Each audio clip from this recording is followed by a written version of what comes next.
This is the town of Veldhoven in the Netherlands. It's a fairly modest town with a population of about 45,000 people. But what if I told you that the entire world economy is based around this town? Because what is happening here in Veldhoven has been catching the attention of the world's superpowers. In fact, something that is happening here quietly in the background just might dramatically change the world for the better of humanity. It might cause a full economic collapse, or maybe, just maybe, it might make an old empire rise once again.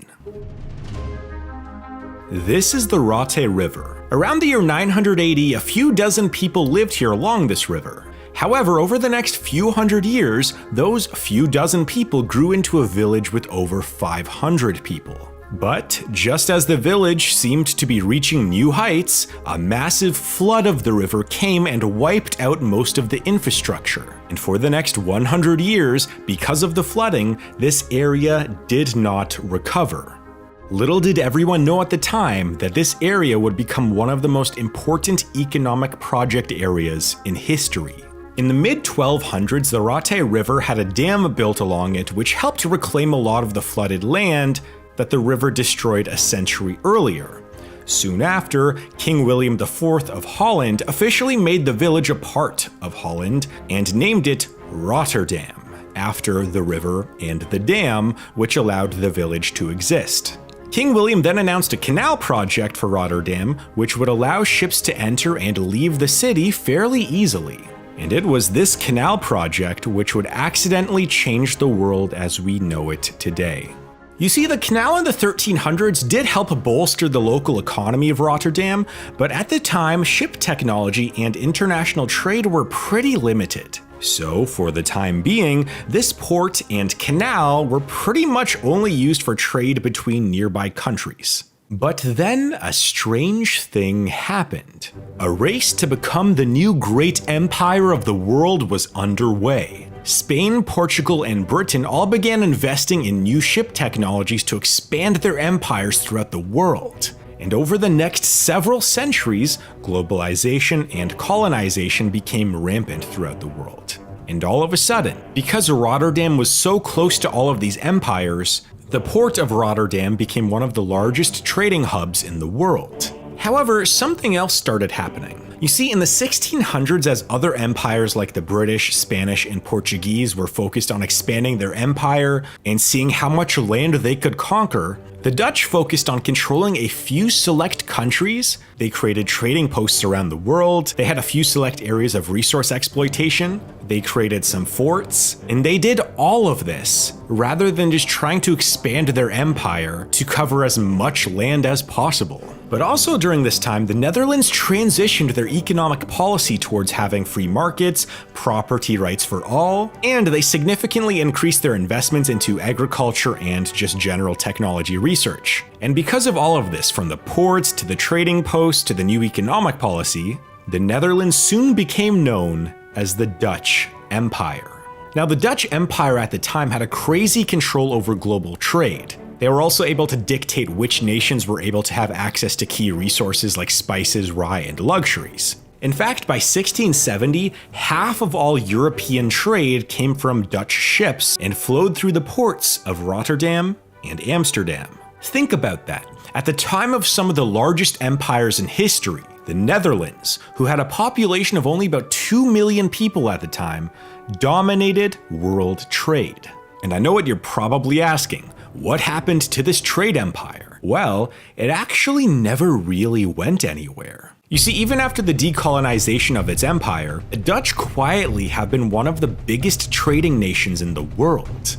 If you were to take a look at the top exporters of goods in the world, you would see something that might catch your eye. Well, the top exporters may seem obvious, as they are China, the United States, Germany, and Japan.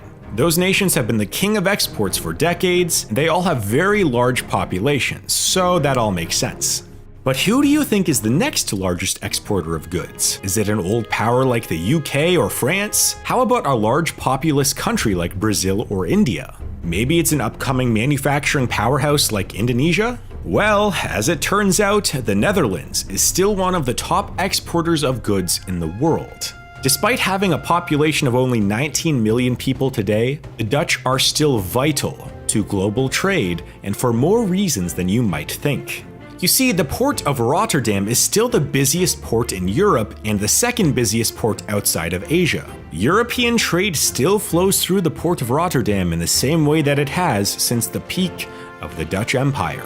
But there is something that happened recently which may be able to show just how strong the Netherlands is in regard to its power. You see, in 1984, a company called Advanced Semiconductor Material Lithography opened its doors. The company was started as a joint venture between two other Dutch companies called ASM International and Philips. And eventually this company set its headquarters to the town of Veldhoven in the Netherlands. Now, this company's main purpose at the time was to create the equipment that creates computer chips. Essentially, they build the tools for which other companies used to make the computer chips. And then those companies would send those chips to companies like Apple, where they would go and eventually make computers that would change the world. Essentially, if you wanted to make a computer, it all started with ASML. But for a while, ASML was just one small player in a large market of equipment makers. Then something miraculous happened for the company.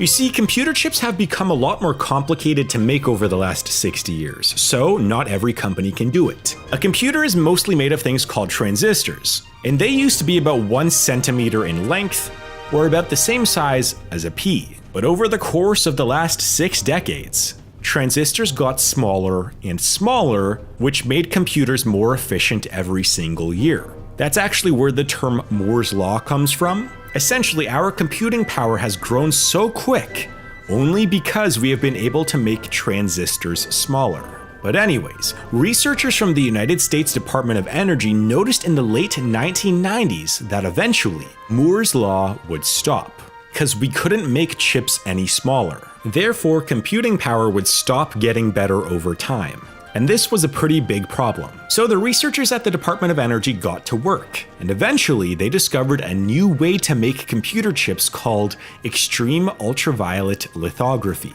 Essentially, it was an extremely complicated and theoretical way to make a computer chip, but on paper it seemed to work. And strangely enough, only one company checked all the boxes for licensing, creating, testing, and building this new technology. And that company was ASML. So from the early 2000s until 2018, ASML kept refining and perfecting this technology. And then a breakthrough happened in 2018. ASML successfully produced the best computer chip making machine in the world by a landslide. Remember how transistors used to be 1 centimeter in length in the 1960s? Well, now ASML makes them at 3 nanometers, about the same size as a strand of DNA. This invention put ASML so far ahead of its competition that some experts have suggested that the next closest competitor is about 5 years behind ASML, but most of its competitors are actually 10 years behind in terms of their chip making ability. This success and revolutionary technology has given ASML one of the first new monopolies of the modern era. Essentially, they have full control over who is able to get and utilize the newest chip-making technology. And that is why ASML is under the spotlight right now for good and bad reasons. One positive thing that ASML has seen is that since 2018, its stock price has risen by well over 300%. Making it one of the most valuable tech companies in the world and the most valuable tech company in Europe. It has also been able to grow quickly as it took advantage of the global chip shortage that started in 2020 that has been persisting ever since. However, ASML, as you might have assumed, is actually in the middle of a geopolitical and technological war between two superpowers, the USA and China. You see, having the ability to make the best computer chips in the world also means you probably have a significant edge over other nations in terms of technological and economic power. If one nation is an entire generation behind in terms of technological capabilities, then its economy and advancements in things like AI, military tech, productivity, and efficiency will also lag behind, therefore making that country less of a threat. And that is a key reason why the United States recently enacted a deal with the Netherlands and Japan to limit China's ability to access any advanced chip-making technology. And even though this deal seemed to have taken a backseat to a lot of other news stories in the last week, it will be one of the most impactful stories of this year. You see, this deal is essentially a way to try to keep China's technology one generation behind the Western world. And it also means that large corporations who want to use newer computer chips must set up their factories anywhere outside of China. However, this deal was seen coming by China a few years in advance, which is why China had already begun research and development into their own chip-making technology. But many experts believe that they could be a decade away or more from catching up to the Netherlands and ASML. But still, in response to the Netherlands' trade deal with USA and Japan, China's foreign minister responded by saying, "Such bullying and hegemonic practices seriously violate market rules and disrupt the international trade order." And to top things off, the United States announced a $76 billion program to bring back chip manufacturers to the United States in hopes of decreasing its reliance upon foreign nations like China for not just its computer chips, but for all sorts of technology. And almost immediately after that announcement, chip makers from all over the world began announcing major projects in the United States, many of whom will be using ASML's newest technology. And so, when you think about it, ASML is really the key player in the computer chip war between the United States and China, as ASML gets to decide who gets the most advanced chips, and as of right now, they are siding with the United States. Now, if you remember at the beginning of the video how we were talking about ports and trade, there is one important thing that China is doing to counteract at least some of these trade deals against them. You see, the Netherlands may side with the United States on chip making, but they also seem to be siding with China in regards to shipping. That's because the port of Rotterdam gets about 50% of its business from China. They've also taken large investments from Costco, the Chinese shipping company, and essentially China considers the port of Rotterdam as a key part of its new Silk Road, as they try to gain more control over the most important port in Europe. So let's think about this. Who would have thought that the battleground between China and the United States might actually be taking place in the Netherlands? And not necessarily just in the Netherlands, but a small town of Veldhoven in the Netherlands. A town with just 45,000 people where 1/3 of them work for ASML may have the most sway in deciding the future superpowers of the world. Whether it's controlling them through technology or trade, the Netherlands and the town of Veldhoven has once again created a secret superpower on the world stage. And if you enjoyed this video, I have a ton of other videos just like this on the documentaries playlist on my channel, so make sure to click on that. But for now, thank you for watching. Make sure to click on my next video, and I will see you there in just a few seconds.